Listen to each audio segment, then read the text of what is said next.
ভোর রাতে যখন সাহারি খেতে উঠবেন, আপনি তো সাহারি খেতে উঠেন, আপনি জানেন ওই সময়টার দাম কত? আমরা বেশিরভাগ মানুষ জানি না ভোর রাতের এই সময়টার দাম কত। আরে ভাই, এই সময়ের দোয়া 1 মিনিটের দোয়া অন্য সময়ের 100 মিনিটের সমান না। অন্য সময়ের 100 মিনিটও এই ভোর রাতের 1 মিনিটের সমান না। এত মূল্যবান সময়।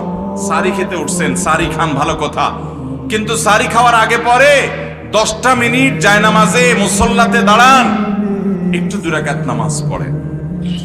এই সময়টা দোয়া কবুল হয়। আল্লাহ ডেকে ডেকে বান্দাকে দেন। একটু হাত তোলেন, চেষ্টা করবেন তো ইনশাআল্লাহ। আপনার বাসার এক কোনায় চলে যাবেন, একটু আলো আধারিতে চলে যাবেন, সেখানে গিয়ে বসে আল্লাহর কাছে একটু কথা বলবেন। সিজদা চলে যাবেন, সিজদা গিয়ে আল্লাহর সাথে একটু মন খুলে কথা বলবেন। আল্লাহ, আমি অনেক গুনাহ করেছি, আল্লাহ আমি অনেক পাপিষ্ঠ।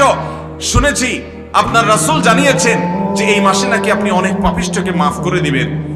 আল্লাহ, আপনি নাকি অনেক জাহান্নামে যাদের নাম চলে গেছে জাহান্নামী তালিকাভুক্ত, তাদেরকে মুক্ত করে জান্নাত দিয়ে দিবেন, আপনি নাকি ওয়াদা করেছেন। আল্লাহ, আমাকে একটু তাদের মধ্যে শামিল করে দেন। আল্লাহ, আপনি দিলে আপনার কোনো অভাব হবে না। আল্লাহর সাথে একটু কথা বলা, মুনাজাত করা ভোর রাতে করার চেষ্টা করবো তো ইনশাআল্লাহ।